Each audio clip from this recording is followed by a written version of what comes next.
오늘 말씀의 제목을 따라해 보시겠습니다. 후손에서 조상으로. 어떤 소설이나 아니면 영화 한번 여러분들 생각해 보시기 바래요. 처음 딱 시작하는데 너무 이야기가 스토리가 흥미진진하고 또 나오는 주인공들은 한결같이 멋지고 개성 있고 또 그런 영화에 빠지면 안 되는 존재가 있는데요. 못된 악당들이 있지 않습니까? 또 그런 악당들도 등장하면서 이야기가 너무 재미있고 흥미진진한 거예요. 마음을 시선을 확 사로잡습니다. 그런데 처음 앞부분 10분이 지나가더니 갑자기 지루없고 재미없는 내용들이 계속해서 나오는 거 아니겠습니까? 갑자기 주인공 아버지를 소개하기 시작하더니 또 그 할아버지를 소개하고 증조 할아버지 소개하고 고조 할아버지 소개하고 그 위로 거슬러 올라가서 6대, 7대, 8대, 9대, 10대 조상들이 이름이 무엇이었고 직업이 무엇이었고 언제 죽었고 똑같은 화면 똑같은 설명이 계속 이어지는 거예요. 어떤 생각이 들겠습니까? 이 작가는 도대체 어떤 생각으로 이런 영화를 만들었나? 감독은 도대체 누구길래 이렇게 영화를 망쳤나? 그런 생각이 들지 않겠습니까? 그런데 성경 창세기가 딱 그와 같다는 거예요. 우리가 성경을 처음 딱 펼쳐보면요, 창세기를 시작하자마자 정말 우리가 듣도 보도 못한 놀라운 이야기들이 펼쳐지는 것을 볼 수가 있어요. 그야말로 어메이징 스토리가 창세기 1장부터 4장까지 쭉 이어집니다. 우주와 만물이 만들어지고 사람이 생겨나고 또 아름다운 사랑 이야기가 있고 행복한 장면들이 그렇게 전개된다는 거예요. 거기다가 유혹과 타락과 실패에 대한 이야기가 나오고 질투와 또 충격적인 살인 사건, 이런 이야기가 쭉 창세기에 이어지는 것을 보게 됩니다. 얼마나 흥미진진하고 재미있습니까? 영화로 따지면 흥행 요소를 다 갖추고 있는 그런 작품이에요. 그 다음 이야기가 어떻게 될지, 그 다음 스토리가 어떻게 전개될지 이제 관객은 호기심을 가지고 창세기 5장을 다 이어서 펼쳐보게 됩니다. 그런데 창세기 5장을 딱 읽어보았더니 갑자기 그 흥미진진한 스토리가 어디론가 다 사라져버리고 지루하기 짝이 없는 그러한 설명이 쭉 이어지고 있다는 것입니다. 만약에 창세기가 어떤 한 영화의 시나리오였다면요, 분명히 영화 제작자나 감독이 아마 이 시나리오를 쓴 작가 모세를 찾아가서 따졌을 것 같아요. 이보세요, 모세 작가님, 도대체 무슨 생각으로 창세기를 쓴 것입니까? 이래가지고는요 흥행이 안 돼요. 이 작품 읽을 사람 아무도 없어요. 앞부분은 참 좋았는데 왜 갑자기 5장에서부터 이렇게 재미없고 김이 팍 새는 그러한 이야기를 잔뜩 써놨습니까? 이 지루한 족보 이야기 때문에 앞부분의 그 긴장감, 그 흥미로운 마음들이 다 사라져버리잖아요 라고 그렇게 모세에게 따지지 않겠습니까? 우리 첫 번째로 한번 따라해 보시겠습니다. 성경의 가장 지루한 장. 그렇습니다. 창세기 5장을 읽어보면요, 성경에 가장 재미없는 얘기가 나오고 있어요. 아담부터 시작해서 노아의 아들 때까지의 족보를 쭉 기록하고 있다는 사실입니다. 단지 그곳에는 사람의 이름들과 그 사람이 언제 죽었는지, 죽은 나이만 기록되어 있는 것을 볼 수가 있어요. 우리 본문 읽었지만 다시 한번 창세기 5장이 얼마나 재미없는 이야기인가를 확인해 보기 위해서 3절부터 11절까지 한번 다시 한번 읽어보시겠습니다. 시작. 130세에 자기의 모양 곧 자기의 형상과 같은 아들을 낳아 이름을 셋이라 하였고, 아담은 셋을 낳은 후 800년을 지내며 자녀들을 낳았으며 그는 930세를 살고 죽었더라. 셋은 105세에 에노스를 낳았고 에노스를 낳은 후 807년을 지내며 자녀들을 낳았으며 그는 912세를 살고 죽었더라. 에노스는 90세에 게난을 낳았고 게난을 낳은 후 815년을 지내며 자녀들을 낳았으며 그는 905세를 살고 죽었더라. 그 뒤로도 시간 관계상 다 읽지는 못하지만 이름과 숫자만 바뀌었을 뿐 전체 장 전체의 내용이 똑같다는 거예요. 아무개 남자가 아들을 낳고 그 후로 자녀들을 더 낳았고 그렇게 살다가 죽음의 문으로 사라졌다. 그게 창세기 5장의 한결같은 내용이라는 것이죠. 그런데 창세기 5장뿐만이 아닙니다. 성경의 다른 곳에도 이와 같이 지루한 이야기가 또 기록되는 것을 찾아볼 수가 있어요. 창세기 11장에 보면 이제 노아의 아들 때부터 시작해서 아브라함 때의 족보가 기록되어 있고요. 또 가장 하이라이트, 역대상 1장부터 무려 9장에 이르기까지 아담부터 시작해서 이스라엘 바벨론 포로 귀환 시대에 이르는 사람들의 그 족보가 쭉 길게 이어져 있는 것을 볼 수가 있습니다. 복음서가 처음 시작하는 마태복음 1장에도 아브라함의 뒤를 이어 다윗을 거쳐 예수 그리스도에 이르기까지의 그 가문의 계보가, 족보가 기록되어 있다는 것이죠. 왜 성경은 창세기 5장을 비롯해서 이렇게 여러 곳에 이 지루하고 아무 의미 없어 보이는 족보를 쭉 기록해 놓은 것일까요? 사랑하는 여러분들, 성경은 하나님의 인류 구원의 역사를 담고 있는 책이라는 사실을 여러분들이 먼저 기억하시길 바랍니다. 하나님이 인류를 어떻게 구원하시는지 그 계획과 섭리와 역사를 기록하고 있는 책이 바로 하나님의 말씀, 성경이라는 사실입니다.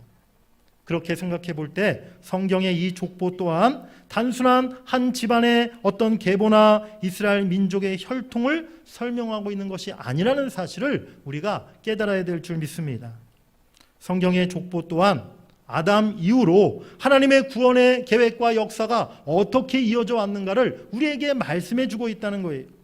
인류의 구원자 되신 예수 그리스도에 이르기까지 하나님의 그 구원의 역사가 계속해서 수많은 사람들을 통해 이어져 왔다는 사실을 오늘 우리들에게 확실하게 보여주고 있는 말씀인 줄 믿습니다. 그런데 그와 같은 아주 기본적인 의미에 더해서 저는요, 오늘 창세기 5장의 말씀이 우리 인생의 모습을 잘 보여주고 있다라는 그런 생각을 갖게 되었어요. 우리 인생에서 가장 중요한 것이 무엇인가를 오늘 창세기 5장이 우리에게 말씀해주고 있다는 것입니다. 5장의 말씀을 보면요, 인류의 처음 조상 아담으로 시작해서 노아의 세 아들까지 그 인생이 기록되어 있는 것을 볼 수가 있습니다. 그런데 이들의 인생, 이들의 그 나이를 다 합쳐보면 무려 수천 년이 넘는 아주 긴 세월, 오랜 기간이었음을 알 수가 있어요. 아담, 노아 그 시대 때는 주로 한 700살, 평균 800살, 좀 많이 살면 900살 그렇게 살지 않았습니까? 그러니까 그들의 그 나이를 다 합쳐보면 이 기간이요, 굉장히 긴 기간, 수천 년의 세월이었음을 우리가 알 수 있다는 거예요. 그런데 오늘 창세기 5장을 보면 그 긴 세월에 대해서 성경은 뭐라고 말씀하고 있어요? 어떤 특별한 이야기, 특별한 어떤 사건 전혀 언급되어 있지 않습니다. 그저 그 사람들이 자녀를 낳고 몇 살까지 살다가 죽은 사실만을 쭉 나열하고 있다는 거예요. 우리가 이 부분에서 무엇을 교훈받을 수 있습니까? 우리 인생이 참 복잡한 것 같고, 우리 인생이 참 긴 것 같고, 또 우리 인생에 수많은 사건과 수많은 일들이 일어나는 것 같지만 어찌 보면 우리 인생은 너무나 간단하고 단순하다는 것을 깨닫게 해준다는 사실을 여러분들이 기억하시길 바랍니다. 누가 무슨 일을 했고 무엇을 소유했고 무엇을 이루었는지 수천 년이 지나고 나니까 그것이 다 아무것도 아니라는 거예요. 다 잊혀지고 다 사라지고 남은 것은 그도 결국 죽었다는 것, 그리고 그의 후손이 누구였다는 것, 너무나 단순한 사실만이 지금 성경의 역사에 기록되어 있는 것입니다. 오늘 이 부분이 아직 좀 잘 공감이 안 되신다면 제가 드리는 질문에 한번 마음속으로 답을 해보시길 바랍니다. 여러분, 아버지 쪽으로 5대 할아버지 이름을 혹시 아시는 분 계십니까? 나는 5대 할아버지가 누구신지, 할아버지의 5대 할아버지 이름을 나는 알고 있다. 혹시라도 뼈대에 있는 가문, 또 양반 집안의 우리 자녀분들은 또 그런 족보를 또 다 외우시는 분들이 가끔 계시더라고요. 그래서 4대, 5대 그 조상님들까지도 이름을 외우시는 분들이 계시던데, 장손들 특별히. 그렇다면 한 가지 더 질문을 드리겠습니다. 그러면 그 5대조 할아버지가 무슨 음식을 좋아하셨는지 혹시 아십니까? 또 돌아가시기 전에 어디가 편찮으셔서 돌아가셨는지, 또 5대조 할아버지 성격은 어떤 분이셨는지, 또 5대조 할아버지가 부인에게 좋은 남편이었는지 여러분들 대답하실 수 있나요? 당연히 저도 그렇고 여러분들도 그렇고 그 질문에 우리는 대답할 수가 없다는 거예요.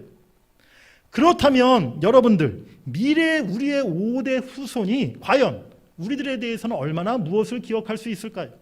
아마 3대, 4대만 가도요, 우리가 어떤 사람이었는지, 우리가 어떤 존재였는지, 우리가 무슨 일을 했는지 아마 우리의 후손들 전혀 기억하지 못할 것입니다. 솔직하게 인정할 수밖에 없는 분명한 사실이 있다는 거예요. 우리가 지금 내 인생의 가장 중요한 것으로 여기고 있는 것들, 그 중에 대부분이 멀지 않은 미래에 완전히 사라지고 잊혀지고 흔적조차 없어질 거라는 사실을 우리가 분명히 깨달아야 될 줄 믿습니다. 우리 전도서 1장 4절과 11절 말씀을 한번 읽어보시겠습니다. 한 세대는 가고 한 세대는 오되 땅은 영원히 있도다.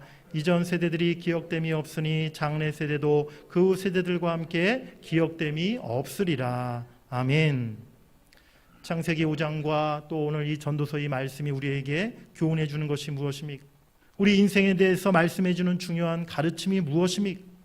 세대가 지나면 우리가 남길 수 있는 것이 사실 별로 없다는 거예요. 지금 내가 애지중지 여기는 것, 목숨처럼 중요하게 여기는 것, 사실은 세대가 지나고 나면 그 어느 것 하나도 기억되지 못한다는 것이죠.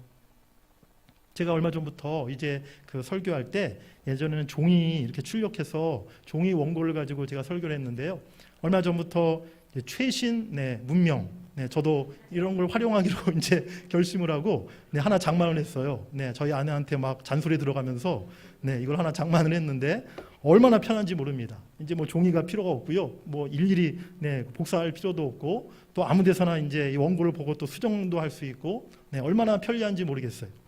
근데 사실은 제가 이거를 뭐 최근에만 사용했던 게 아니라 오래전부터 제가 이런 이제 장치를 사용했었는데 10년 전쯤에 처음으로 어떤 분이 저에게 이걸 선물을 주셨어요. 목사님 목회하실 때 설교하실 때 한번 활용해 보시라고 딱 10년 전에 저한테 설명을 해주셨어요. 선물을 주셨어요. 그게 뭐였냐면 이제 그 애플에서 나온 아이패드 1세대.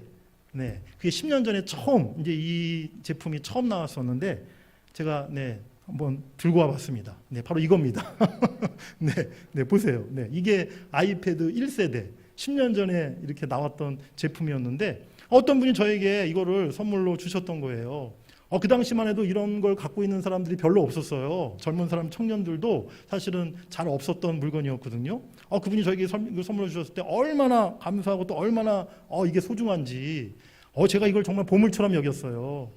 그래가지고 막 케이스 씌워놓고 또 저도 막 늘 닦고 그리고 저희 아내나 특별히 저희 아이들이 얼마나 궁금했겠어요. 또 여기서 막 게임도 할 수 있고 막 그러잖아요. 아이들이 뭐 화면 뭐 영상도 볼 수 있고 저희 아이들이 아빠 나 이거 한 번만 할게요. 저 한 번만 저도 써주게 해주세요. 절대로 제가 허락 안 했습니다. 손도 못 대게 했어요. 그래서 아이들이 뭐 저 없을 때 조금만 만지고 뭐 이렇게 했다 하면은 제가 막 야단치고 화를 냈던 그런 기억이 나요. 제가 이걸 얼마나 애지중지 여겼는지. 그런데 불과 10년밖에 지나지 않았거든요.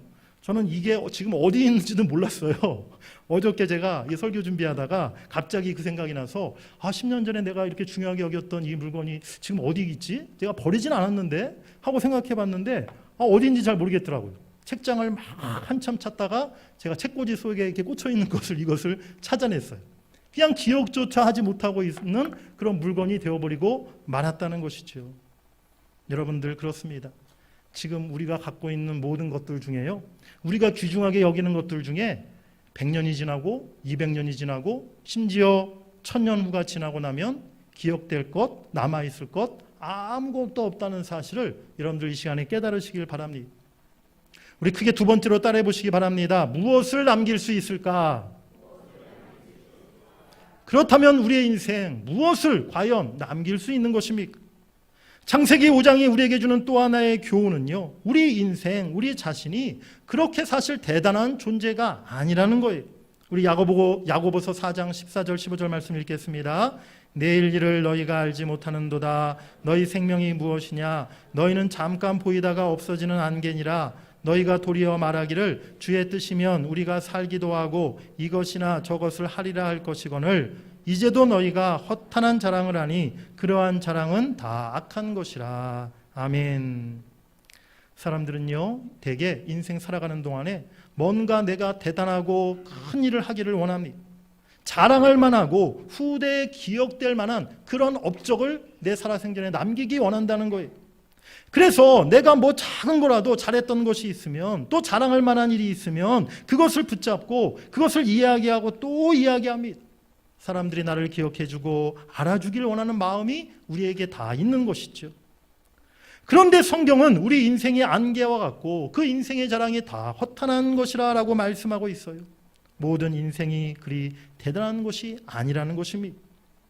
또 어떤 사람들은 과거의 내 실수와 잘못을 내 인생의 큰 오점으로 생각하면서 그것을 늘 부끄럽게 여기고 살아가는 사람들도 있는 것을 보게 됩니다. 그런데 우리가 성경을 보면요, 위대한 믿음의 사람들조차도 그들에게 결정적인 결점이 있었고 또 큰 실수가 있었다는 사실을 성경을 통해 우리는 확인하게 되는 것입니다. 하와는 뱀의 속임수에 넘어갔어요. 아브라함은 아내를 누이라고 속였고 하갈을 맞이해서 이스마엘을 낳기도 했습니다. 모세는 성급하게 행동하다가 애굽 사람을 죽였고 또 다윗왕은 유혹에 빠져 간음죄를 범하고 살인하기까지 했다는 것입니다. 베드로는 예수님을 모른다고 3번이나 부인했어요. 바울은 초대교회 그리스도인들을 박해했던 사람이었습니다. 성경이 이와 같은 영적인 우리 조상들의 명백한 실수와 결점을 숨기지 않고 밝히고 있는 분명한 이유가 있습니다. 우리 하나님은요, 그 어떤 사람, 그 어떤 존재와도 동등되게 여겨지기를 원치 않으신다는 것이죠. 성경이 말하고 있는 위대한 분, 세상 역사를 바꿀 수 있는 진정한 영웅은 오직 하나님뿐이라는 것을 오늘 우리에게 말씀하고 있는 줄 믿습니다. 우리가 대단한 존재가 아니라는 사실, 내가 무슨 세상 역사를 바꾸는 그런 일을 할 수 없다는 것을 우리가 깨닫게 되면요, 우리 인생이 좀 더 편안해지고 또 자유로워지지 않겠습니까? 사랑하는 여러분들, 우리 인생에 남기고 갈 수 있는 것은요, 엄청난 업적과 대단한 자랑거리가 아닙니다. 완벽한 인생이 아닙니다. 내가 가졌던 물질도 명예도 꿈과 열정도 또 잘했던 일도 못했던 일도 우리 인생 마치고 나면 금세 다 흔적 없이 사라지고 만다는 것이죠. 오늘 우리가 할 수 있는 일, 우리가 남기고 갈 수 있는 것이 무엇인지에 대해서 오늘 창세기 5장은 너무나 잘 말씀해 주고 있습니다. 다름 아닌 창세기 5장에서 분명히 말씀해 주고 있는 하나의 사실은요, 모든 인물들이 자녀들을 낳았고 그 자손들의 조상이 되었다는 것입니다. 우리 세 번째로 따라해 보시겠습니다. 누구의 후손에서 누구의 조상으로. 그렇습니다. 세월이 지나면 우리 인생 대부분의 것들은 다 잊혀지고 사라지겠지만 우리가 낳은 자녀들, 우리의 후손들은 대대로 이어진다는 것이죠. 누구의 후손으로 이 땅에 태어났던 우리가 새로운 생명, 새로운 후손들을 낳고 길러서 이제는 누구의 조상으로 남게 된다는 것입니다. 여기서 우리는 결혼과 출산과 양육, 또 가정의 중요성을 발견하게 되는 것이죠. 하나님께서 인간을 만드신 후에 주셨던 첫 번째 명령이 무엇입니까? 우리 창세기 1장 27, 28절 읽어보겠습니다. 하나님이 자기 형상 곧 하나님의 형상대로 사람을 창조하시되 남자와 여자를 창조하시고 하나님이 그들에게 복을 주시며 하나님이 그들에게 이르시되 생육하고 번성하여 땅에 충만하라 땅을 정복하라 바다의 물고기와 하늘의 새와 땅에 움직이는 모든 생물을 다스리라 하시니라. 아멘. 하나님이 남자와 여자, 즉 부부, 가정을 만드신 후에 첫 번째 주신 명령은 생육하고 번성하라 라는 그런 명령이었어요. 그런데 여기서 생육하고 이 번성한다는 의미가 단지 어떤 생물학적인 그런 생육과 번성만을 의미하는 것은 아니라는 것입니다. 그렇다면 뭐 동물과 우리 인간이 다를 바가 뭐가 있어요? 생육하고 번성하는 능력은 사실은 인간보다 동물이 훨씬 뛰어나지 않습니까? 이 생육하고 번성하다는 말의 의미에는요, 지속적으로 잘 자라게 하다, 또 열매를 맺게 하다, 그런 의미가 포함되어 있다는 것입니다.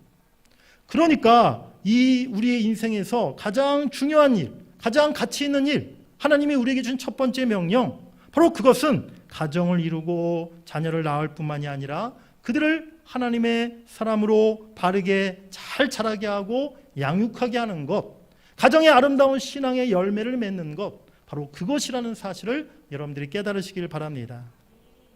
아직 우리 결혼 전인 우리 미혼 우리 청년들이나 집사님들이 몇 분 계시긴 하지만 여기 계신 여러분들 모두가 이미 인생의 그 가장 중요한 일, 가장 가치 있는 일을 성취하신 우리 부모님들이신 줄 믿습니다. 우리 옆에 우리 부모님들에게 한번 인사하겠습니다. 큰일 하셨습니다. 네, 우리 큰일 하셨습니다. 네, 큰일 하셨어요. 우리 자부심을 가지세요.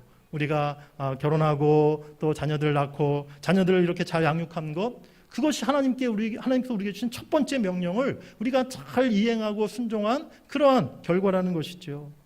어버이가 된 것, 그것이 내 인생의 가장 귀한 일임을 여러분들이 이 시간 믿으시길 바랍니다. 세상 사람들, 세상 족보는요, 내가 누구의 후손인가를 중요하게 여깁니다. 내가 누구 가문의 무슨 이씨의 무슨 김씨의 몇 대 후손인가, 그거를 따지지 않습니까? 하지만 우리는요, 내가 어떤 조상이 될 것인가를 중요하게 생각해야 한다는 거예요. 뿌리 있는 집안, 무슨 귀족, 양반 가문의 후손이 아닐지라도 우리는 얼마든지 훌륭한 조상이 될 수 있는 줄 믿습니다. 우리는 태어나서 언젠간 죽으며 또 그때가 되면 다음 세대에 이제 길을 비켜주게 될 거예요. 하지만 우리 자녀들, 후손들이 대를 이어서 하나님의 사람으로 계속 살아가게 된다면 그들에게 신앙의 유산을 물려준 우리는 천국에서 가장 아름답고 빛나는 영광과 기쁨을 누리게 될 줄 믿습니다. 창세기 5장 족보 기록 중에서 유일하게 특별한 설명이 추가되어 있는 인물이 있어요. 우리 21절과 24절 같이 읽어보시겠습니다. 에녹은 65세에 무드셀라를 낳았고 무드셀라를 낳은 후 300년을 하나님과 동행하며 자녀들을 낳았으며 그는 365세를 살았더라. 에녹이 하나님과 동행하더니 하나님이 그를 데려가심으로 세상에 있지 아니하였더라. 아멘. 낳고만이 전부가 아니라 에녹처럼 하나님과 동행하는 인생, 또 하나님과 동행하는 가정, 또 하나님과 동행하는 자녀들이 되도록 힘쓰시는 여러분들이 되시기를 간절히 바랍니다. 아니 그런데 목사님, 이제 우리 나이 벌써 80인데 우리가 무슨 아브라함도 아니고 사라도 아니고 어떻게 또 자녀들을 낳을 수 있겠습니까? 또 우리 중에는 혼자인 분도 있고 자녀가 없는 가정도 있는데 그런 가정들은, 그러한 성도들은 도대체 어떡하란 말입니까? 그런데 예수님이 뭐라고 말씀하셨어요? 누구든지 하늘에 계신 내 아버지의 뜻대로 행하는 자가 내 형제요 모친이요 자매라 라고 예수님이 말씀하지 않으셨습니까? 또 우리 갈라디아서 3장 26절 29절에 보면 너희가 다 믿음으로 말미암아 그리스도 예수 안에서 하나님의 아들이 되었으니 너희가 그리스도의 것이면 곧 아브라함의 자손이요 약속대로 유업을 이을 자니라 라고 성경은 말씀하고 있어요. 믿는 성도들 우리들에게는요, 또 하나의 새로운 가정, 또 가족이 있다는 것입니다. 교회가 또 하나의 영적 가정이요, 우리 믿음의 성도들이 영적 가족이요, 우리 교회 청년들, 학생들, 어린이들이 우리들의 모두의 영적 자손들이라는 사실을 여러분들이 깨달으시길 바랍니다. 교회 안에서 우리가 사랑으로, 섬김으로, 또 말씀과 기도로 새 생명을 출산하고 양육하면 얼마든지 영적인 자손들을 우리가 번성케 할 수 있게 된다는 것이에요. 교회 바깥 세상에서도 마찬가지입니다. 사회적으로, 세상적으로 연약하고 힘없는 사람들을 돕고 또 도움이 필요한 특별히 어린이들을 돕는 그러한 일들을 우리가 할 때, 그들에게 하나님의 사랑과 복음을 전할 때, 그들이 그를 통해 하나님의 자녀가 되게 할 때, 그러면 우리가 또한 그들을 우리의 믿음의 자손들로 만들어갈 수 있다는 사실을 여러분들이 깨달으시길 바랍니다. 지난 주간에 평일에 제가 예전 교회에서 청년 때 가르쳤던 우리 자매 한 청년이 이제 결혼을 해서 몇 년 전에 결혼했는데요. 남편과 같이 교회를 저를 찾아왔어요. 그래서 이제 만나서 오랜만에 대화를 나누고 또 식사도 같이 하고 이런 시간을 가졌는데, 우리 자매가 사실 청년부 때부터 선교에 대한 비전을 갖고 있던 청년이었거든요. 근데 그런 같은 비전을 가진 형제를 만나서 이제 결혼하고 이제 지난 한 3, 4년 동안 선교 훈련을 잘 받았더라고요. 그래서 이제 올 하반기에 아프리카의 나라 이름도 참 기억하기 힘든 나라던데 부르키나파소. 그 나라로 이제 선교사로 파송되어 가기로 이제 결정되었다고 이제 가기 전에 목사님 꼭 한번 만나 뵙고 인사드리고 싶어서 왔다고 이렇게 그 청년이 이제 청년이 아니죠. 이제 예비 선교사님이죠. 그렇게 이야기를 하더라고요. 제가 얼마나 참 기쁘고 또 감사하고, 물론 먼 아프리카로 힘든 나라로 간다고 하니까 많이 염려도 되고 또 걱정도 됐지만 정말 하나님께서 또 제가 청년부 사역 때 만난 우리 청년이 이렇게 선교사님이 되어서 또 귀한 사역의 길로 간다고 하니까 너무 마음에 제가 기뻤고, 또 마음껏 우리 선교사님 그 부부를 제가 그날 축복해주고 기도해줄 수 있는 그런 시간이 되었어요. 그렇습니다. 우리 육신의 자녀들도 우리가 신앙으로 아름답게 낳고 기르고 양육해야겠지만, 우리 교회 안에 있는 우리 귀한 자녀들, 다음 세대들, 또 세상에서 만나는 우리가 많은 사람들, 그들에게 우리가 복음을 전하고 그들을 하나님의 사람으로 양육하고 그들을 구원의 길로 인도할 수 있다면, 우리는 또한 그를 통해서 많은 신앙의 또 자손들을 우리가 만들 수 있다는 사실을 깨닫게 되어야 될 줄 믿습니다. 사랑하는 여러분들, 우리 인생 가운데 가장 의미 있는 일, 후대까지 길이 남을 일, 그것은 우리가 믿음의 조상이 되는 일이라는 것입니다. 우리 크게 한번 외쳐보시기 바랍니다. 믿음의 조상이 됩시다. 아멘. 오늘은 특별히 어버이 주일입니다. 우리 어버이 되시는 사랑하고 존경하는 우리 성도 여러분들, 우리 육신의 자녀들에게 믿음의 부모, 믿음의 조상으로 오래오래 기억되시는 여러분들이 되시기를 간절히 바랍니다. 그리고 우리가 믿음의 선진으로서 우리 다음 세대, 우리 청년들, 청소년들, 어린이들에게 신앙의 아름다운 본을 보이고 그들을 신앙으로 잘 양육하고 번성케 만드는 어른 세대가 될 수 있기를 간절히 바랍니다.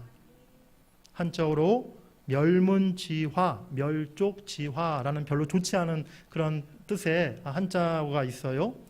이 단어가 무엇이냐면, 옛 조선시대 때 이제 왕을 반역하고 그렇게 반란을 계획하다가 실패해서 역적으로 몰리게 되면 이제 3대를 멸해서 그 집안의 가문의 대를 끊게 만드는 그러한 형벌이었어요. 가장 무섭고 끔찍한 그런 형벌이었던 것이죠.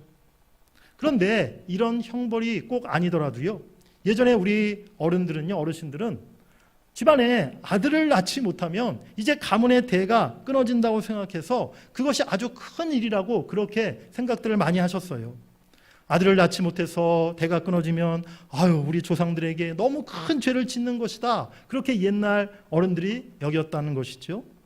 여러분들, 가문의 아들을 낳지 못해서 대가 끊어지는 것은 사실은 별로 그렇게 큰 문제가 아닙니다. 딸이 훨씬 좋습니다. 저도 아들이 없습니다. 근데 아무 걱정 없습니다. 우리에게는 더 중대한 큰 일이 있다는 거예요. 더 중요한 일이 있다는 거예요. 그것이 무엇입니까? 믿음의 족보가 끊어지지 않도록 해야 될 줄 믿습니다. 믿음의 가문이 우리 후대에게까지 이어지도록 해야 하는 일, 그것이 우리 인생에 꼭 해야 할 가장 중요한 중대한 일임을 여러분들이 잊지 마시기를 바랍니다.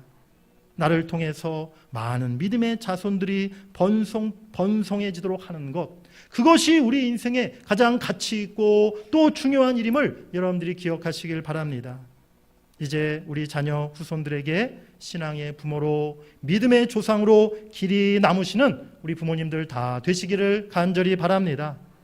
그래서 우리 동문교회는 모든 가정마다 믿음의 명문 가문이 다 될 수 있기를 원합니다.